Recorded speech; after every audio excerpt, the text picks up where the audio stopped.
Hi everyone, in front of me I've got Hipad Max and let me share with you how to change the wallpaper on this device. So let's start with opening the settings, and here we have to scroll down in order to find the wallpaper. Let's tap on it.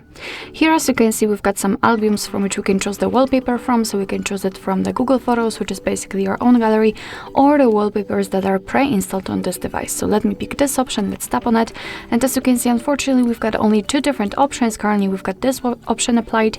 As you can see, all you have to do in order to check the preview is to tap on this icon, or the smaller version of the wallpaper, and it will immediately appear on the full screen. Of course, if you want to, you can enter My Photos, so you will be transferred to your own gallery, and you can pick something from the photos and set as a wallpaper. If you're happy with your choice, just tap on Set Wallpaper, which is in the left upper corner, and right now you can decide where you want to set it, so the home screen, lock screen, or both, and I will pick both options, so let me tap on it. Now we can go back, and as you can see, the wallpaper has been applied successfully. Alright, so that will be all. Thank you so much for watching. I hope that this video was helpful, and if it was, please hit the subscribe button and leave the thumbs up.